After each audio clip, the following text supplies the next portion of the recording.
Hello, it's Nikki and welcome to a brand new series. This is going to be a chunky one. So I have broken it down into 10 parts that you can follow along with all of my content. For me, it's really important that you don't just absorb it and digest it, that you actually know what to do with it. And so that's why I create these series, because I know lots of people listen whilst they're doing other things. And so my hope is that if you get one takeaway, you can then, when you've got a spare 5 minutes, give it some more thought or write some notes in your phone along the way, whatever it might be. Today I'm talking in more detail about personal branding and having a portfolio career that may include several different income streams. And of course, I am giving many tangible examples from behind the scenes of my own business, and also giving lots of ideas and exercises for you to play with. I feel so passionate about having many different income streams, because I know that it feels a bit of a funny place at the moment, and funny is maybe not the word, but everybody's talking about money and finances in quite a negative way, because of the expense of things, the distribution of wealth, and also the way that they're promoting their business. You know, things that worked previously maybe don't work as well now, or maybe are not quite so predictable now. So I really want, with these tools, to give you a sense of ownership again. I feel that sometimes, because we consume so much, we can feel like everything is being a bit outsourced and spilling out all over the shop. And so my aim is, by the end of the 10 sessions, that you really just get that sense of, do you know what? I can do this, and I'm meant to do this, and this is going to work. And here's what I'm going to do. Like, I want you to have that feeling. So let's get into today. I want to rewind back today as my starting point, 23 years ago to be exact. So the year 2000, I was still living at home, and I was working in a factory called Golden Wonder Crisp Factory. And this was very much a summer job. And it was, it was quite, parents would say it was character building. For me, I've never been shy of hard work. I will always get stuck in and do whatever is needed to be done. I'm not afraid of pulling my sleeves up or anything like that. For me, my main thing was the monotony of doing something for 8 hours. And yes, you got a break or two in that, but I just thought, and you weren't allowed, listening to podcasts or anything like that. You were just in your own world doing what you were doing. And this was a time where it was weird. It was that moment before leaving home. So I wasn't in formal education anymore. I also was going to drama school. I don't think I even had anywhere to live by that point. I didn't know what that would look like. I didn't know anybody in London. And also my kind of home setup, like everybody just felt a bit dispersed. I didn't feel particularly grounded at that stage. And of course there was, I was 18, there was a lot of alcohol going on and a lot of love drama, no doubt. And it was really a really sort of weird time in my life.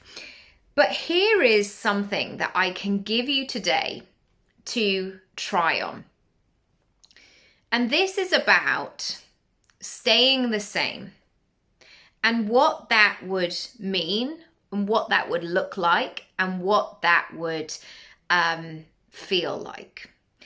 And I say this because sometimes when we are spoken to about change, we feel nervous. We feel that fear, we feel that anxiety of, oh my goodness, things are going to change and I don't know, and what if I can't do it? And, you know, even like something really small, as I've spoken about on this podcast recently, doing that 10-week acting course, it felt like a big step up. It felt like it would require something different of me.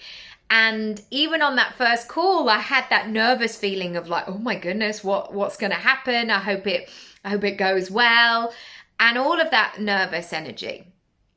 And when I was working in that factory, I mean, some of my daily tasks were things like picking up a box and moving it, picking up another box and moving it for 8 hours. I mean, I probably got some really good steps in. Another job, which was awful.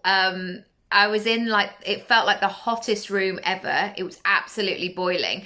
I mean, I named it Potato Land because I thought, well, I've got to try and create something more interesting or enjoyable in my head.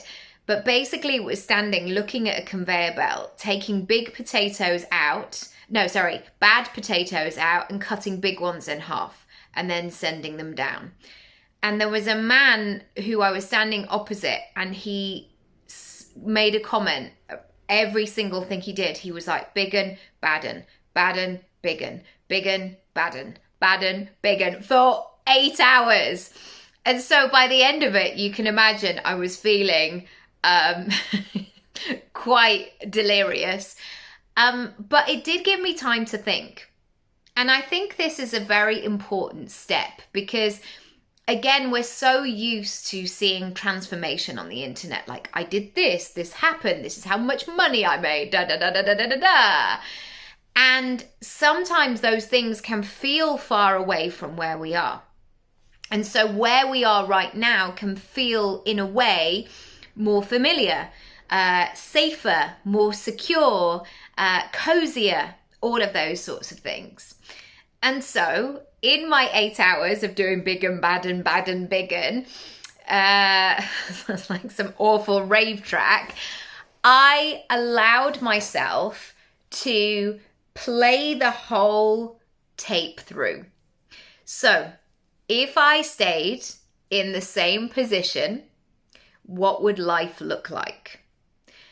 If I stayed at home with my mum and dad, living at home, what would that look and feel like? If this was my sole career going, and for some people it is. This is the thing. I think I should have said this earlier. So many people think entrepreneurship,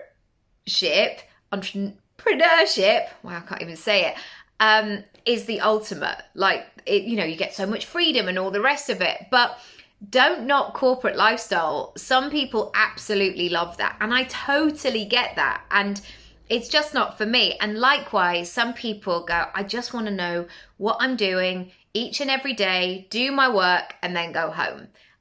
It's horses for courses. But in this instance, I thought, what would life be like if I simply did that for 8 hours a day, the same thing? And I played the whole tape through of like, where would I be in a year? Where would I be in 2 years? Where would I be when I were in 5 years?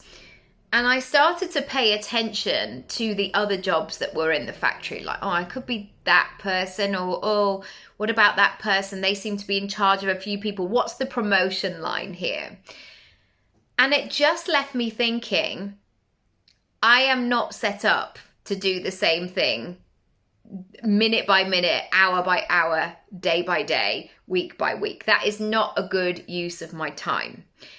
And so when I sat with that for a while and I really played with what would happen if I stayed the same versus do things that I'm a bit unfamiliar with, I went with the unfamiliar situation because I'm not working in Golden Wonder Crisp Factory any longer, but also it was a case that the fear of staying the same was greater than actually making the move.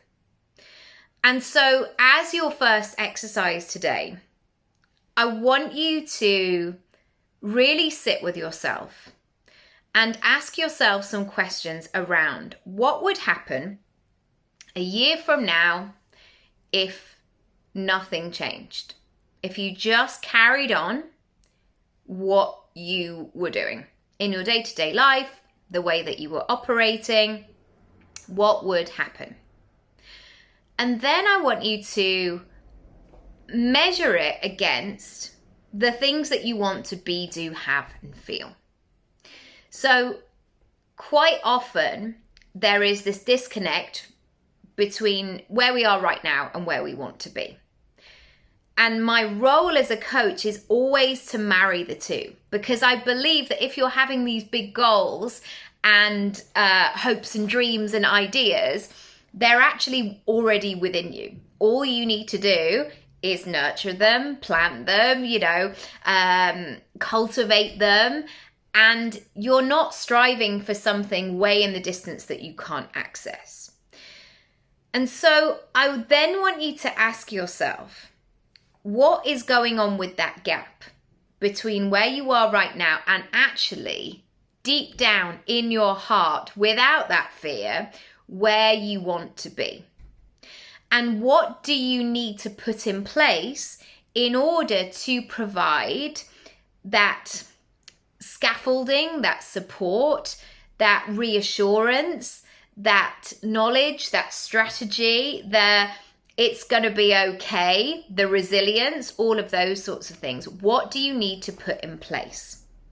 Because there is that, there is that famous phrase, but actually it's my mum that says it, so you may not have heard it. I don't know if it's hers, but basically she says, if you do nothing, nothing will change. If you do something, something might. So I urge you to fast forward August 2024. Where do you want to be? What's going to be going on for you?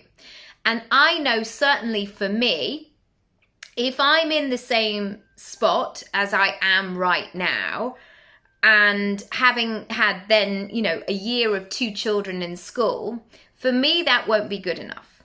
And that's my own personal thing, because I know this school year rather, I want to do some pretty amazing things. And so even though I'm not quite sure how all of that's going to pan out, I am open to the possibility of that. If you are thinking, I want to do some stuff, but I'm a bit scared, I don't know where to start, I feel so overwhelmed, I've got so many ideas, can I make money from this? I'm not sure, I want to take the leap, but all of that stuff. Do get in touch. Let's have a conversation before September. And I have so many different ways that we can work together. So just go to nickyraby.com/get started, and I will see you for day 2. See you in a bit.